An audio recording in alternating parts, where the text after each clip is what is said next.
The following program is a PBS Wisconsin original production. You're watching Here and Now 2024 election coverage. Madam Secretary, the great state of Wisconsin proudly casts all of its 41 votes for Donald J. Trump.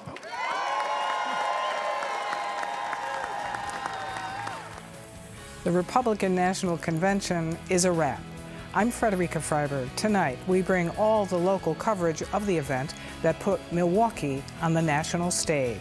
It's Here and Now for July 19. Funding for Here and Now is provided by the Focus Fund for Journalism and Friends of PBS Wisconsin.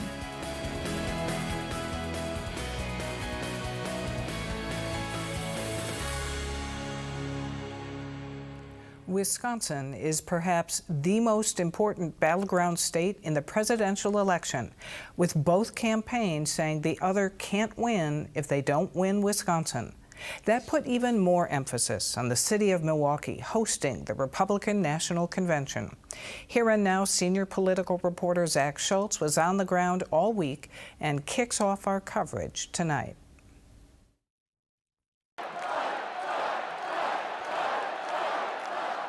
The culmination of every convention is Thursday night, when the nominee takes the stage and basks in the adoration of the party faithful. Thank you very much.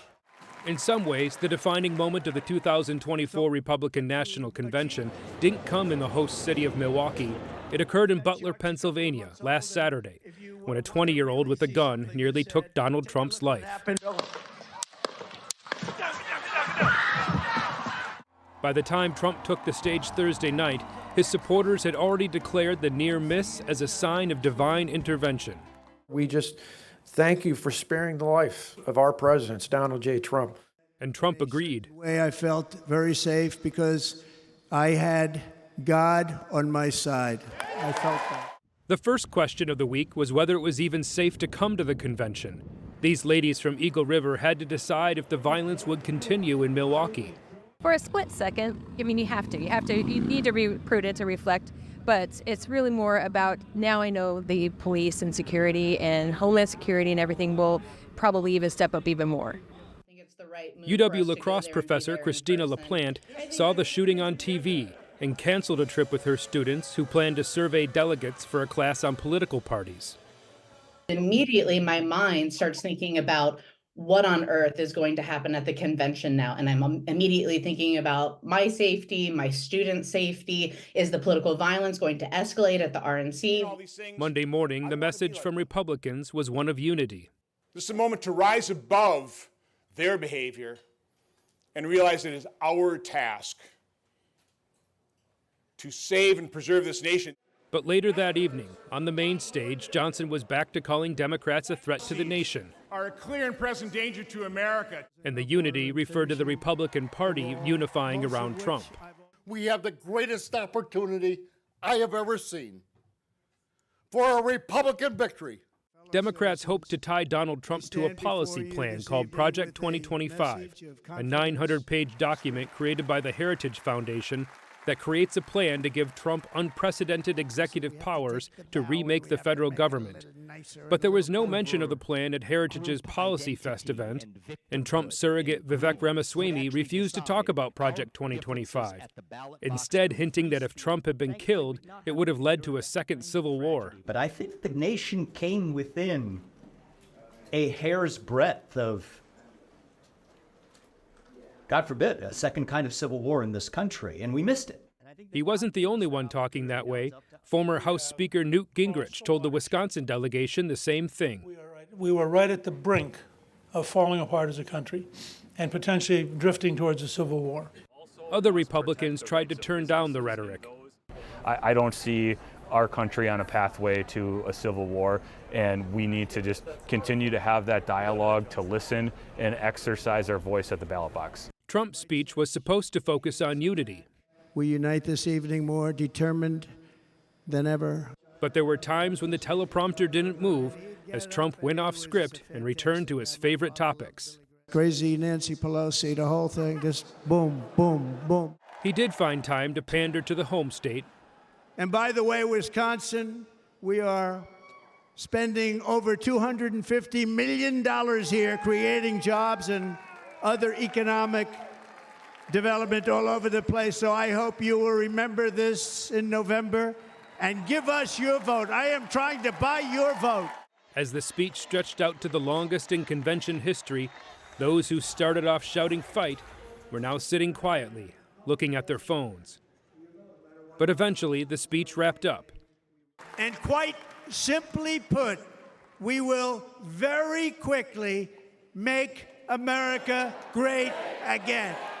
The balloons dropped, and the 2024 Republican National Convention came to an end. The state Republican Party is riding high after the big event in Milwaukee. Its chairman, Brian Schimming, is here.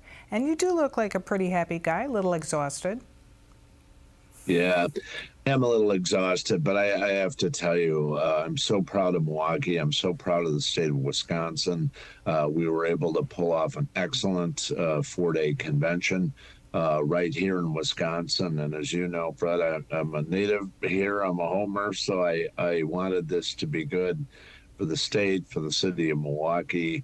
And it was. The security considerations security was great. The cooperation between the city and the county, and of course, all the law enforcement agencies, the chamber, the visitors bureau, just fabulous. So I'm just so excited. And I had people after the RNC meeting this morning from other states, big, convention states like Chicago and LA and Atlanta, whatever, coming up and saying this was the best convention they'd ever been to. So I'm so proud of Wisconsin this morning. Yeah, super high praise. So a month ago, could you ever have foreseen everything that has happened in this race for president? Right.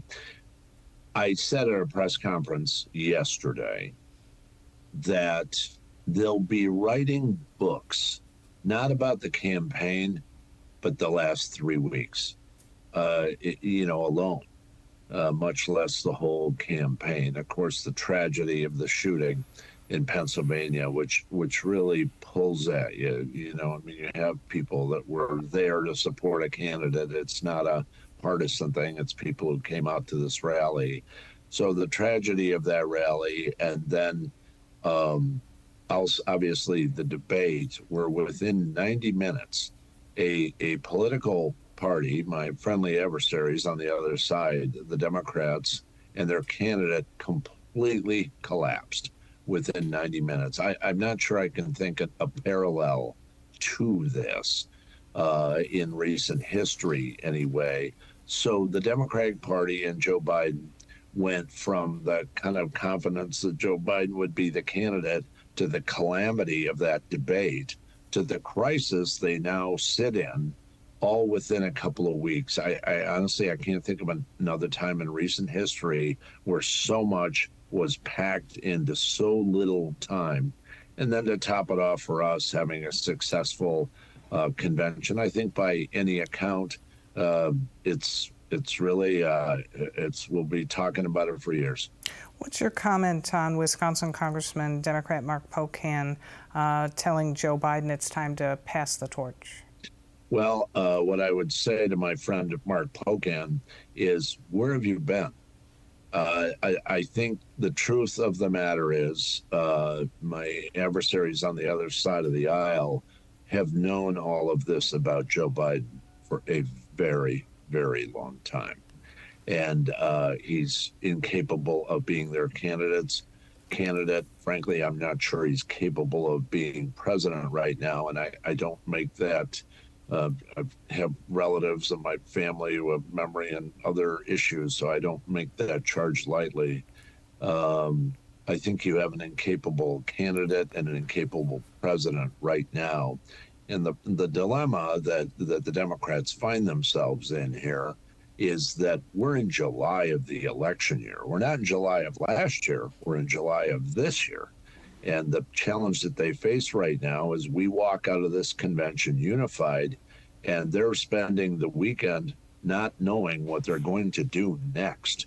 Historically, it's an amazing moment. Yeah. What would be your reaction to, say, Vice President Kamala Harris at the top of the ticket? right? So I have been saying about the potential vice presidential debate between her and J.D. Vance, if people see me walking down the streets of Wisconsin with a folding table, it's because I'm going to sell tickets to that debate. And so I think that would be the same case no matter where she is on the ticket. So here's the Democrats' dilemma. They have a 4-year president who, won every primary and caucus, is a sitting 4-year incumbent, where now well over 70% of the people say he shouldn't be running. The difficulty is Vice President Harris's numbers are very, very similar. So they don't really get some huge advantage. Brian Shimon, we leave it there. Thanks so much for your time. Thanks for having me. With so many people coming into Milwaukee and opening their wallets through the week, there was an expectation for a $200 million economic boost to the city. But as Stephen Potter reports, while some businesses made out, others fell flat. For some, the restaurant business this week in Milwaukee has been booming. From the minute we opened our doors yesterday, all the way through, we have been slammed busy. We have been packed full. For Marla Poitinger from the New Fashioned Bar and Restaurant, which is right across from the Fiserv Forum, the increase in traffic from the Republican National Convention has more than exceeded expectations. We told our team to expect about the equivalent of one Bucks game every day this week, which would have been fantastic, 4 days in a row. Yesterday alone, we did 5 Bucks games. But for others who are further away from the convention activity, business has been significantly different and disappointing. Well, we've been hearing people haven't been coming down because restaurants are not getting enough business. It seems like there are just so many events going on. We're also kind of on the outskirts of where everything's taking place. People sometimes, it seems like they're forgetting the local spots. We had extra staff on ready standby, but we've actually called off a few people here and there just because numbers have not been what we expected.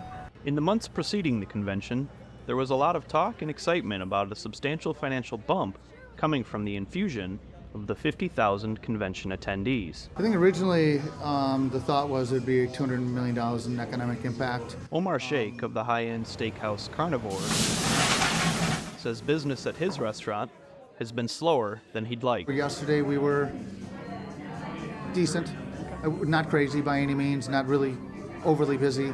Normally, Sheikh says, conventions that come to town for company meetings and trainings are busy, but the Republican National Convention isn't a normal convention. There aren't restricted areas and security and things of this nature, so I would say political conventions are certainly different. Sheikh says he's also talked to some restaurant owners who decided not to open at all during the week of the convention. And they said, look, I don't really have a lot of reservations on the books. So if I don't have business, if I order a lot of the product, it's perishable, right? And they don't do business, then they actually lose money. One person keeping a close eye on the economic impact of the RNC is Dale Koyenga. He's the president of the Metropolitan Milwaukee Association of Commerce. The Milwaukee brand is known, and it's things like this. It's like the Box to Brewers, events like this, where you could go around the world and people say, oh, I know Milwaukee, Wisconsin. As for the lack of business some spots are seeing during the convention, Koyenga says, you can't just look at your 4 days. You have to look at the longer impact of tourism in Milwaukee. For Sheikh, he may have wanted more of an economic impact from the RNC, but he also understands it's a long game. The greater hope is that everyone that came here from around the world and around the country to say, this is an incredible city. I want to return to that city. I want to go back to that restaurant. I want to go back to stay in that hotel. And hopefully that a lot of people and a lot of organizations will see how great of a city it is that they'll book large-scale conventions here with us. Milwaukee Mayor Cavalier Johnson welcomed tens of thousands of Republican faithful to his Democratic city. Did it pay off? He joins us now. And Mayor, thanks very much for being here.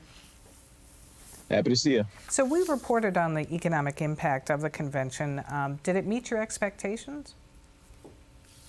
Well, as I've mentioned, we're not in control of economic projections for the convention. What I can tell you is that there were a lot of people, tens of thousands, that came to Milwaukee, that stayed at our hotels, that ventured into restaurants, that spent money with local vendors, and left a significant amount of money here in our economy. We'll have to go back and check in with Visit Milwaukee and those other folks to see exactly what the economic impact was. I anticipate that it was pretty hefty, though.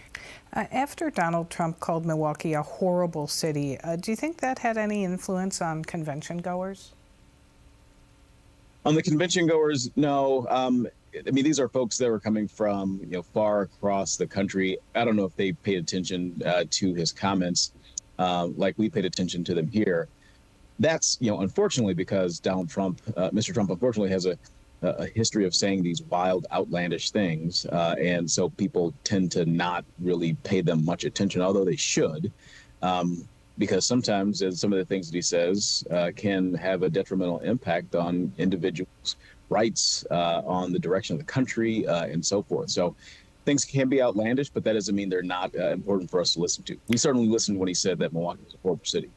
So following the rally attack, kind of going back specific to the convention itself, following the attempted assassination of Donald Trump, how tense were security considerations in your city now that it's wound up, and maybe we can talk about it a little more?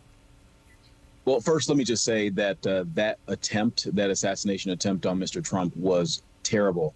That was actually horrible. That should never happen. That is just, there's no place for that sort of action in our politics at all whatsoever. And after it happened, I did have the opportunity to wish Mr. Trump very well in his recovery. Had the chance to speak to him and told him the same thing.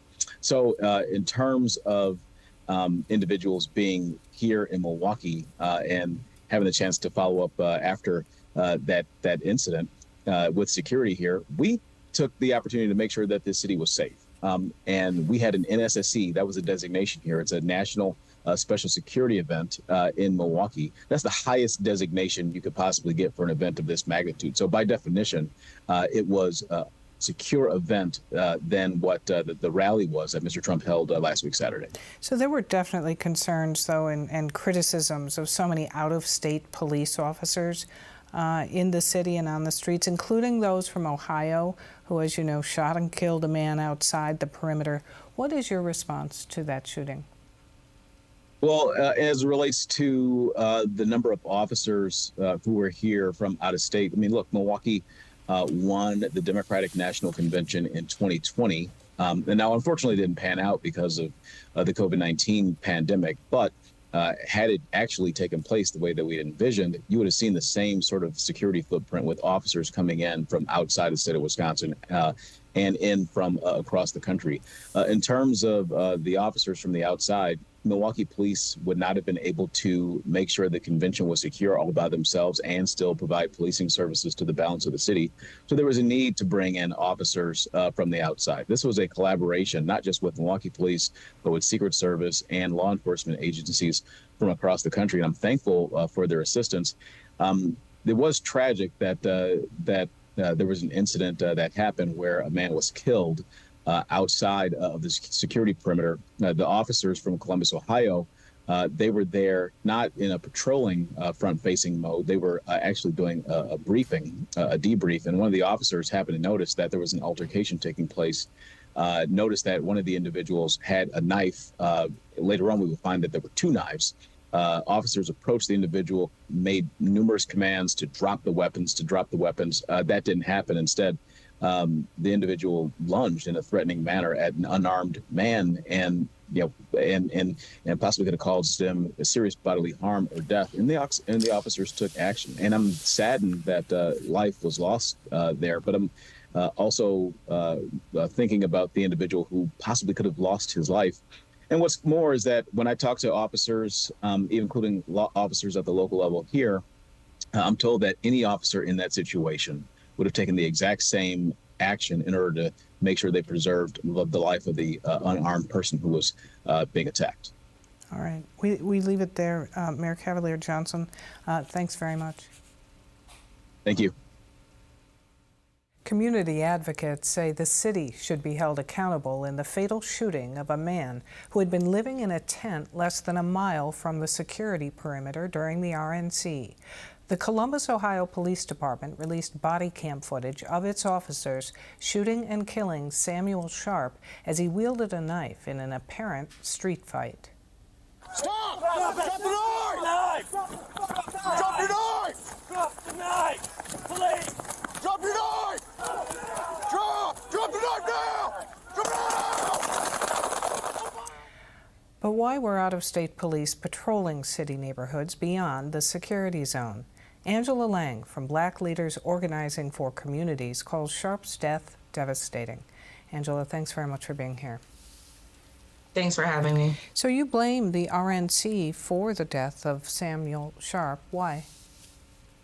I do. I fully believe that had the RNC not been hosted in Milwaukee, we wouldn't have even had those out-of-state police even over there. And I think there is calls and questions of why they were over there in the first place. And I've seen accounts from friends and family members that all have said that if this was a local police officer, it probably would not have resulted in his death because they knew him and they would be more trained in de-escalation.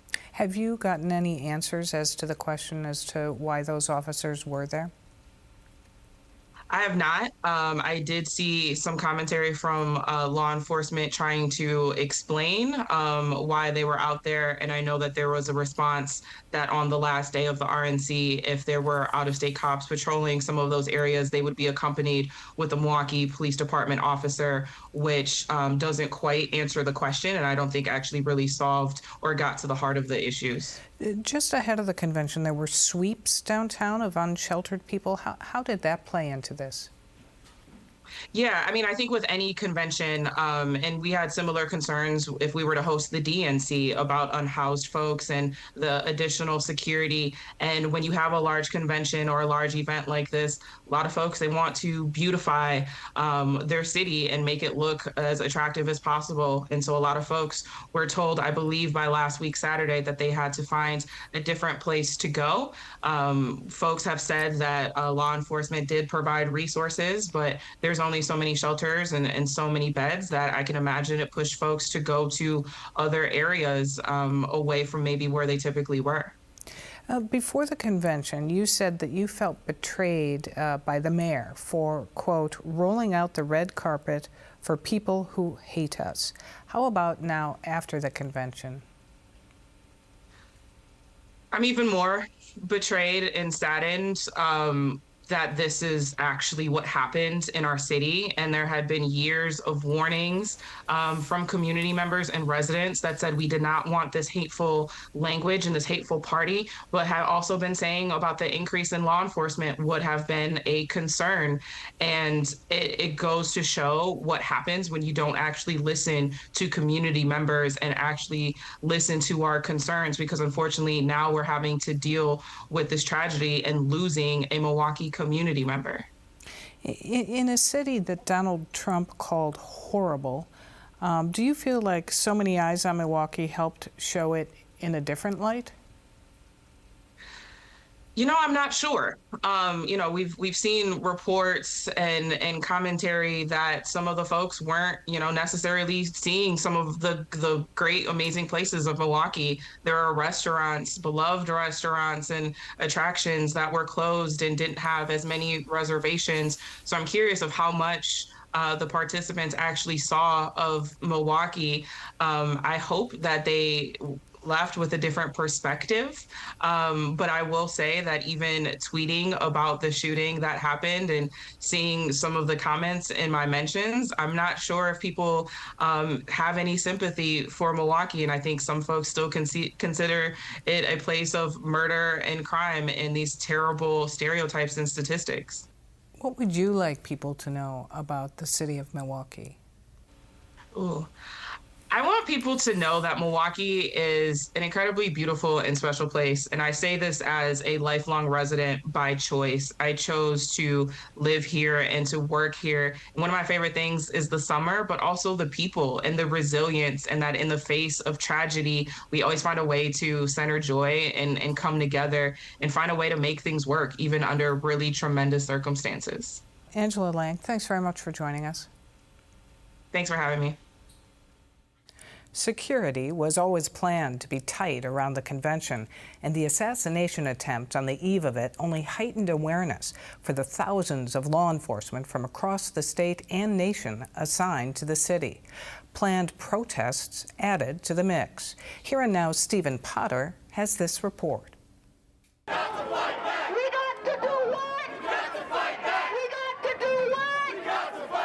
I came here to loudly and proudly oppose the racist and bigoted agenda of the Republican Party.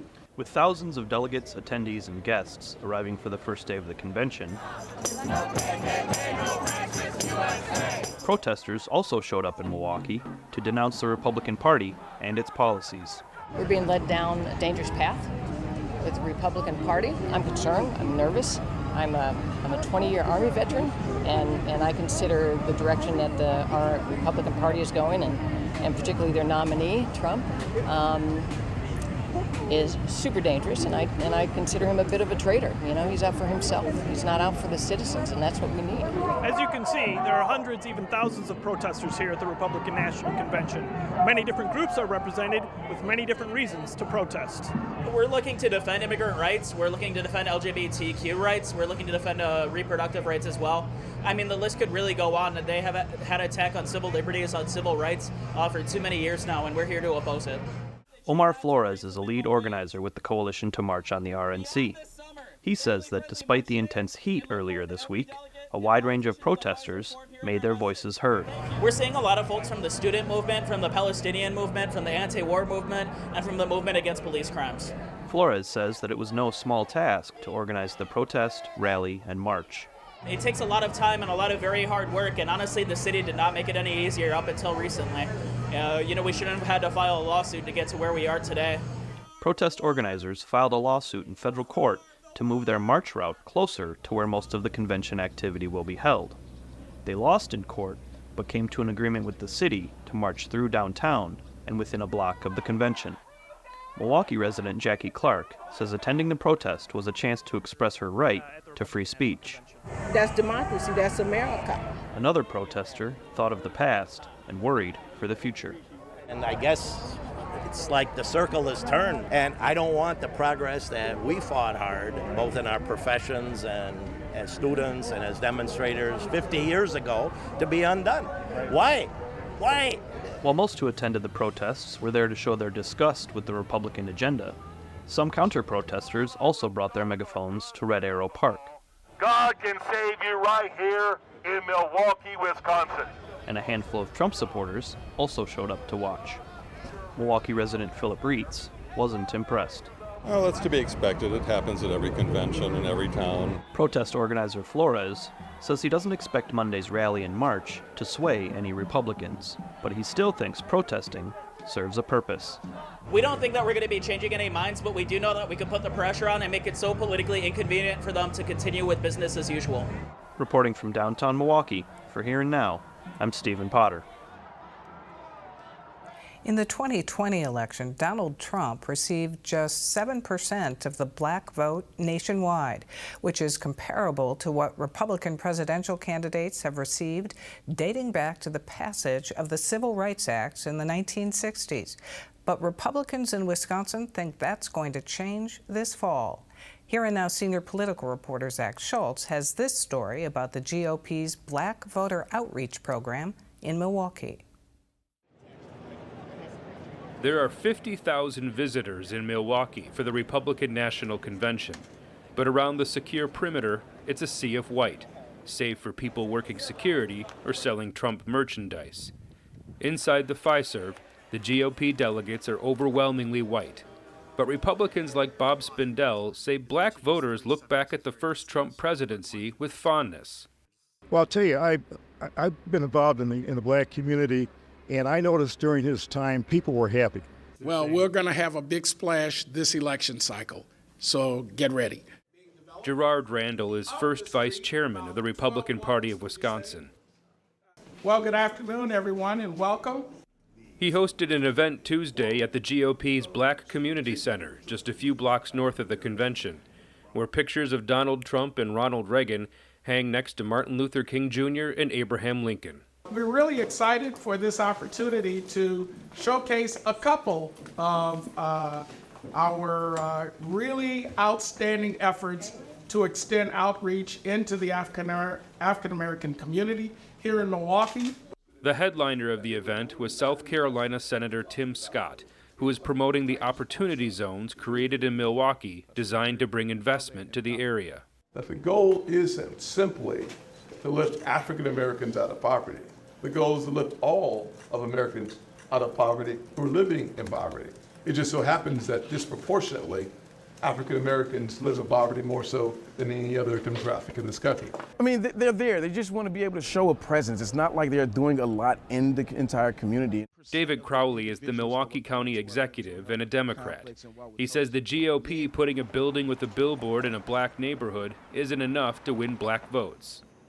Sometimes folks don't know how to actually address, black folks. And we've seen, a glad Senator Tim Scott was in a black neighborhood, but let's face it, one of the first things he said on the convention floor was that racism doesn't exist.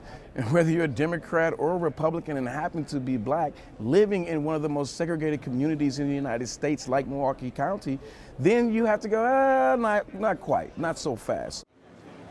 The Black Conservative Federation held a barbecue later that evening, hoping to draw in and engage potential voters. Turnout was low, but the Reverend Harold Turner showed up, saying he was willing to listen. I always believe that it's important to know where you come from, and then you possibly can go forward. You need to know your opponents as well. So if the Republican is an opponent, we need to know. If the Democrat is doing a lot for us, we need to know that too. And we should hold them accountable to address some of the real needs that we are in die hard of the black community.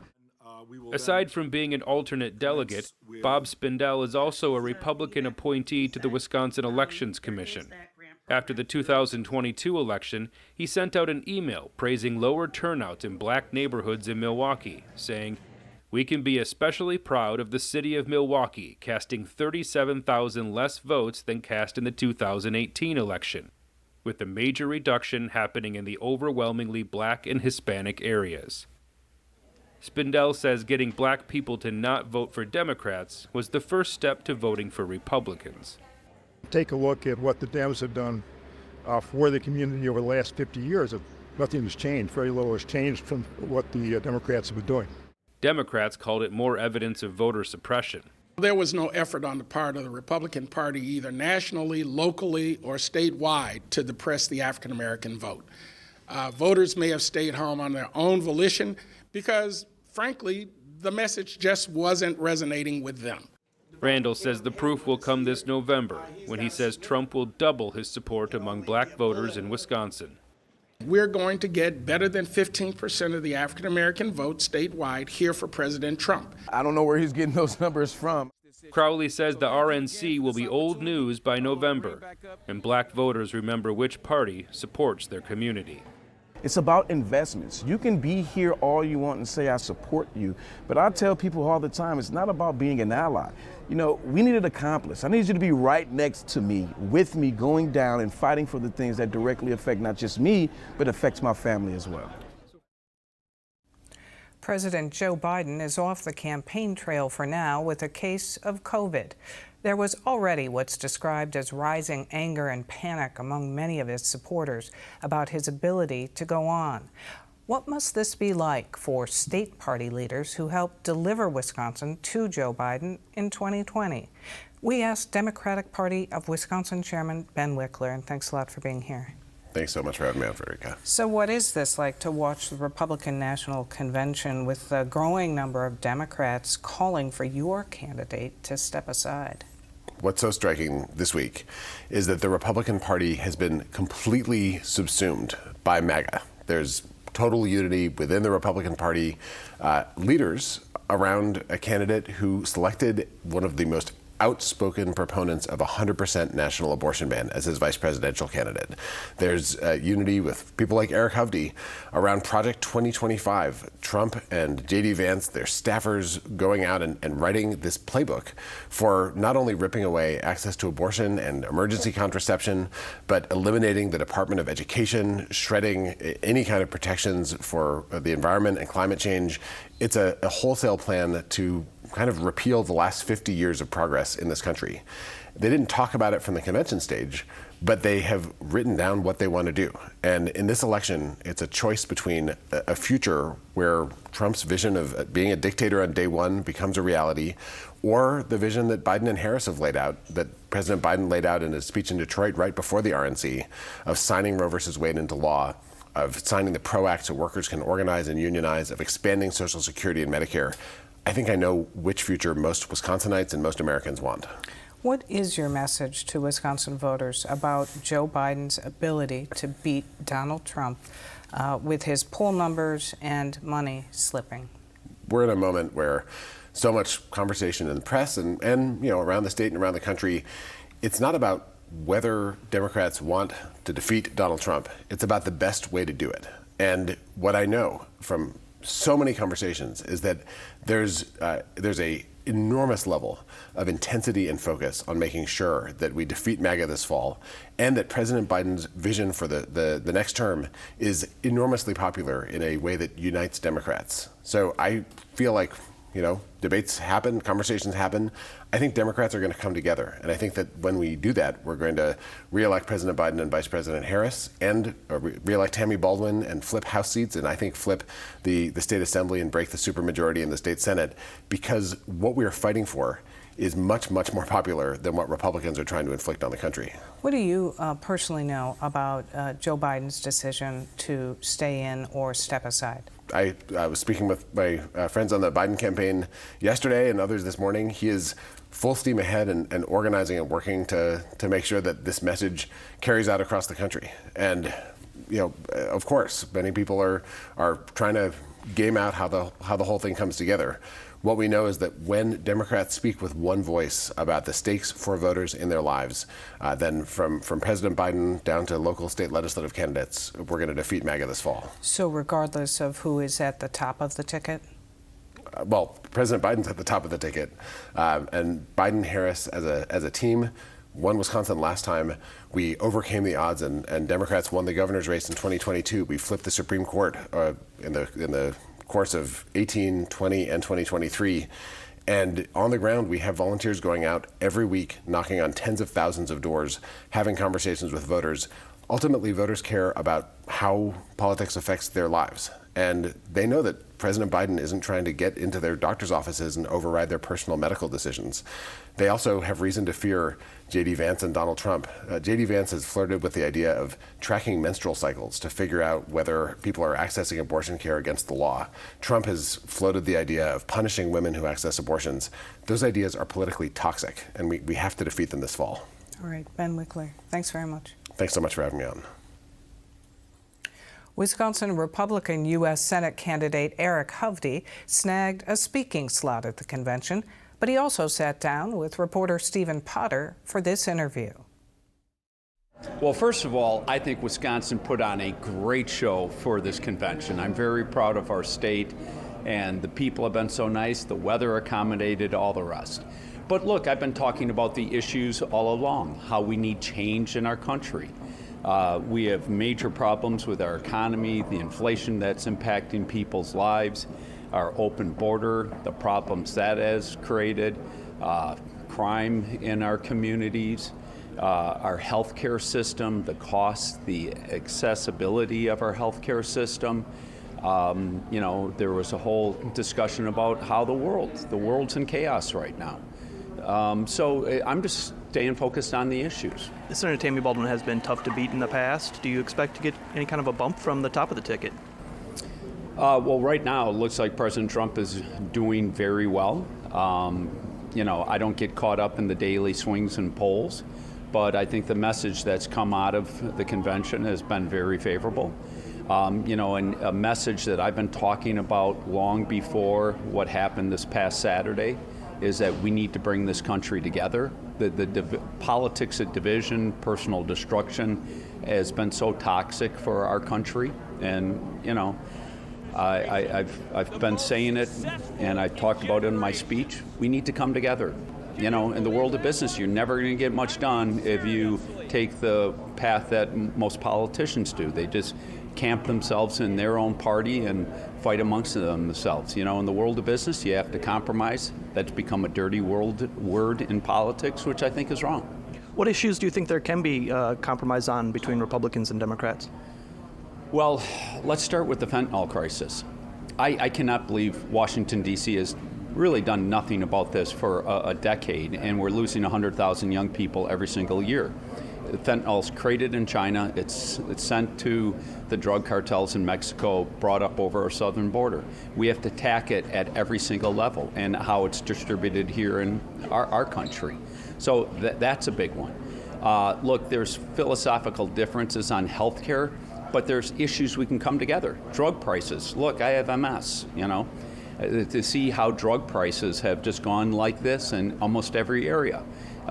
That is an area that I think we can find common ground on. So I think you can find common ground with people if you're willing to sit down and talk with them and engage with them. Did Wisconsinites tune in to the convention? Special Projects journalist Merv Seymour went to West Central Wisconsin this week to gauge voter interest. Hundreds of miles from the Republican National Convention in Milwaukee, patriotism runs high in the La Crosse area. You can tell by the American flag that waves throughout this community, in front of homes and on the streets. To be the next Vice President of the United States. With the convention so far away, we had to wonder. Drill, baby, drill. Honestly, well, I think it's overkill on the TV. Is anybody out there watching? We made stops at a local park where people told us off camera they know nothing about a convention and didn't care. Later, they said they identify as Democrats. Just up the road at Viterbo Sports Complex, it's Little League night. We spoke with just about everyone in the stands behind home plate and along third baseline. Many admit they're Republican and they don't overly care about the convention. And they don't care to say so on television. Night 2 of the RNC. Speeches tonight from primary rivals Ron DeSantis and Nikki Haley. Like everyone else around here, talk of the Republican National Convention tops the local news. Surely a supporter with signs of who they support as nominee will talk. After a knock on the door, they told us, no thank you, we're not interested. Back in La Crosse, across the tracks below Grandad's Bluff near Forest Hills Golf Course right on Main Street, we find Dominic Roswell at Bluffside Tavern having a drink with a friend. Bluffside has been around for a long time, a really long time. Dominic grew up here. When it comes to voting, he considers himself part of a key voting demographic, the independent voter. When it comes to watching the Republican convention, it appeals mostly to the base. I think really that's where the target audience is strengthening the base. I don't know if like the independents like me really care much about it. So no intention at all of keeping up with any of it this week? Only because it's from Wisconsin. I know everything that's happened recently with the assassination attempt on Trump. Way up on Grandad's Bluff, you can enjoy $1 million view for free, or an enhanced one for less than $1. I hope there's a lot of hoopla for the Republican Party. I myself, I'm not decided yet on who I want to vote for. We found a viewpoint with Grandad Michael Eve, who admits to watching some of the Republican convention. He says he enjoys watching the political analysis more. Because, I mean, these politicians just go on and on and on and say what you want to hear. And then reporters in a nutshell said, well, this is what the guy said. So why should I watch hours of them? Michael and Dominic don't know each other, but both have the same view on talking politics these days. What turns into like a nice discussion all of a sudden turns into, they're at each other's throat and they don't talk to each other again. And it's really not worth it. I'm old enough to remember where you could go to parties and be of different political affiliations and you could still you could still exist at a party and converse with each other. It doesn't seem that case anymore. People just don't want to talk about it. In fact, if they find out that you're of another party affiliation, you won't get invited to the party. Welcome to Fathead Steve's in downtown La Crosse. We were there doing primetime coverage of the convention and at other bars. What's showing on TV at Fathead Steve's? Not the convention. Politics and religion are two topics that just the conversation can't be had. Bartender Ariel Malvett says from her experience, politics and drinks don't mix well. It gets a little escalated and it divides people immediately, right? It's one side or the other. So it's not a healthy conversation at the bar, at least. And from what we could tell, in some cases, outside the bar either. Reporting for Here and Now, I'm Merv Seymour. Now that the convention is over, the mandate from Republicans to their delegates is to carry the momentum into the fall. Here and Now senior political reporter Zach Schultz has the story of one group trying to do just that while changing the image of the Republican Party. Thousands of volunteers are needed to make the Republican National Convention a success. Most of those in red shirts have gray hair, but there are some young people getting their first taste of political organizing, and Republicans are hoping to keep them involved into the fall. I think they see it firsthand, and they're going to be involved. A lot of them, most of them are from Wisconsin.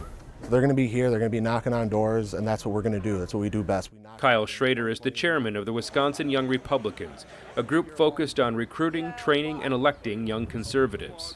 We are the young professional arm of the Republican Party of Wisconsin here in the state, and that's where we fit in. And we want to grow the conservative movement for young people because our message resonates directly with them. The Wisconsin chapter was created in 2017. As the party realized students involved in college Republican groups often didn't have a political home after graduation. People would get involved in college Republicans and kind of trail off and then come back to the GOP in their like 50s or 60s when they're upset about property tax or something like that. And that's years, decades of lost engagement. Nick Redinger represents Mukwonago in the state assembly and sits on the board of the National Young Republicans. He says they're not content waiting for middle age to take office. A lot of folks like to say we're the leaders of tomorrow. That's not the case. We're leading the way today. When I was at college, I was the president of the College Republicans at UW-Whitewater. John Beauchamp is an alternate delegate at the RNC and says without young Republicans, a lot of people his age might not feel comfortable going to party events. Let's face it, a lot of the county parties have a very traditional way of running things, very traditional structured. The median age of the individuals that are in the county parties tends to be a little older. So the goal with the Young Republicans is to kind of provide a sense of more camaraderie amongst young Americans, young Wisconsinites. I've been involved with the party since I was very small. Olivia Kurth comes from a politically active family and is working security at one of the delegate hotels during the convention. We are kind of in charge of just being the eyes and ears here. She's involved in both college Republicans and young Republicans and says the groups provide a safe space for young conservatives to speak their minds. In younger groups, you kind of have to test the waters a little bit. You're like, if I throw out my opinion, is this going to go sour real fast? We have a lot of Illinois implants coming here in Wisconsin, and they moved to Milwaukee or they moved to Madison, and they're like, are there even conservatives here? There are. It's the young Republicans, and if you're in that 20 to 30 year range, we're here. They all plan to be active on the campaign trail this fall, and their experiences at the RNC will help them power through to November. The excitement's kind of palpable in a way. I feel like being a part of this and seeing how much energy and excitement people have for being here and for the party and everything. And there is nothing quite like being in that room and feeling that energy on the floor of the Republican National Convention. So bringing that energy, bringing a boost back into our communities and into our other grassroots individuals is going to be key for us. Senior political reporter Zach Schultz brought live analysis from Media Row at the convention all week, and tonight wraps it up with our political panelists, Republican Bill McCoshen and Democrat Scott Ross. Zach? Thanks, Fred. Well, I am back once again End of the week. Bill McCosh and Scott Ross, thanks again for all this week and for today. Let's start with the big speech last night. Bill, what did you think? Was this Trump's unity moment? Did he sail it through? I think he did what he needed to do as it related to unity. CNN had a focus group of females afterwards, and they thought they heard a different tone from him, and they liked it. They responded to it. Personally, I think the speech was too long. It should have been 45, 50 minutes, not 90 minutes. I think he got into rally mode there, and that's a different beast altogether. But I think as far as the unity message, the different tone, I think he was a different man last night. Whatever happened last Saturday night with the assassination attempt had a pretty profound impact on him. Scott, did you hear two speeches at once, one with the prompter and one without? What I heard was, I don't want to say I dislike the speech because the Abraham Lincoln, adage, which is I never heard a short speech I didn't like, because it went on a long time. But what I heard from the speech was, his delivery wasn't great, but it just, it culminated the most divisive, the most extreme, the most alarming national political convention I think we've seen. And again, embodied by the fact that for the first time in American history, a major political party has nominated a convicted felon to be its presidential nominee. That really says something. Being in the arena last night, we were all there listening to it. What was your reaction of the people listening to it as it went on? Was he losing the audience? Was he losing the crowd as it kind of got into the old hits? It came and went, right? There were certain lines bringing back the American dream that got huge applause. Eliminating the EV mandate got huge applause. There were a lot of those throughout the night, and I think that may have caused him to go off script a few times when he thought that the crowd was a little subdued. I would have preferred he just go with the speech that was in the prompter, and I think that would have been just fine. The good news for us is it was a great convention. I've been to 5 national conventions. My former boss, Tommy Thompson, has been to 12. We both think it's the best we've ever seen. Milwaukee looked great. They showed great. That's going to lead to more business for Milwaukee and Milwaukee County going forward. I would definitely agree with that. Milwaukee did a terrific job. The facilities were fabulous. Yeah. Everybody was courteous. I know there were some incidents and stuff outside of the perimeter. We proved we could do this as a state. Yeah, exactly. So what was going on sort of outside of what was being talked about in Fiserv was good, but what was being talked about in Fiserv, I think, was alarming. Some of the biggest lines I heard that got applause was, the attack on Nancy Pelosi, which is, red meat to the base. It's not unexpected, but towards the end, he got into a rant against trans people, and that got so much applause, and that was really disturbing. And I think, it sent the message that I think they wanted to say, which is, again, this is going to be a very divisive person if we put him back in the White House.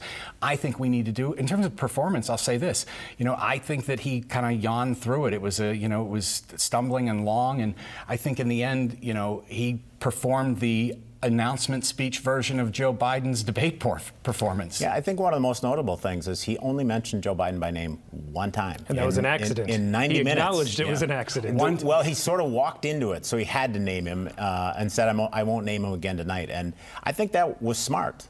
I'm sorry, one mention of Joe Biden, 0 mentions of abortion, which I think was the most telling thing about the night. The thing that he bragged about getting rid of the right to choose and making women second-class citizens, and he doesn't say anything about it in the biggest audience he's going to get. Well, now the attention will shift to Biden. Earlier today, Congressman Mark Pocan, a Democrat from Madison, announced he can no longer support Biden on the ticket, asked for him to step down. Scott, is it all unraveling here in front of us? I don't know if the word I would use is unraveling. What it is it's a challenging campaign, because when the focus becomes a referendum on your weaknesses, that is a problem. It happened in 2016. It was a referendum on whether or not Clinton should be around still. In 2020, it was a referendum on Trump because of his performance. Now that it's a referendum on Joe Biden's age, that's problematic because he's not going to get younger. The thing is that if the Democrats, if Joe Biden decides he doesn't want to be the nominee and steps down, this goes back to focusing on Donald Trump, which I think is great for the Democrats because they know what they get with Trump. They got 3 million lost jobs. They got, COVID being bungled. And again, Joe Biden's going to put country first. He always has. I think we can agree with that. He always has put country first. On the other hand, you got Trump.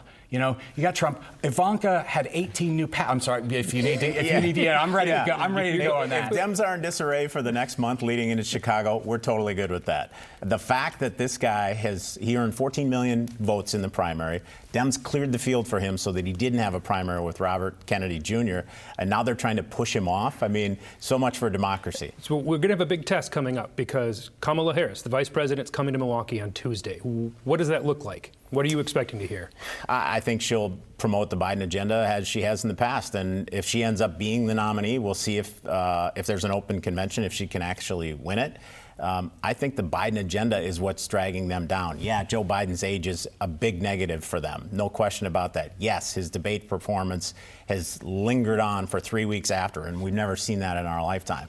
But I think she's going to have to answer for those same policies. Will she be announcing she's a candidate at that time, or is she still the VP? I'm still waiting for my call, but I don't know what's going to happen with that. I have to say, again, there's lots of talk. I mean, there was a buzz, amongst media last night about what is going to happen here. And I have to disagree with Bill. I think it's going to come back. I do think it's going to come back to policy, but I think Biden and Democrats win on that.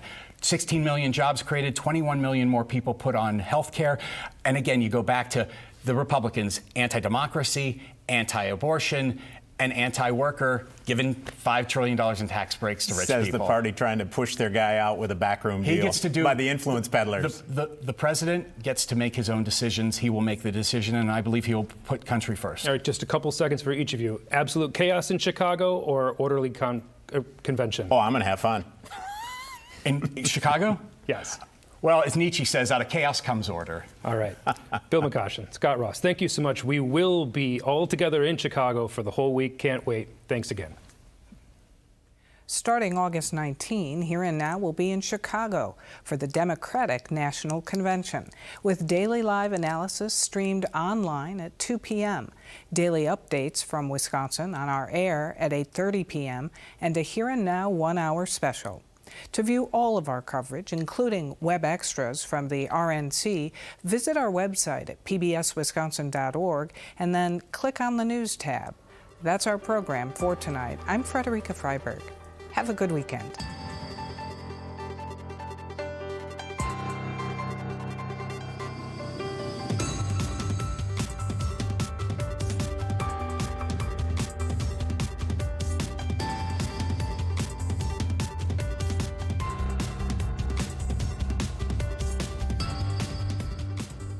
Funding for Here and Now is provided by the Focus Fund for Journalism and Friends of PBS Wisconsin.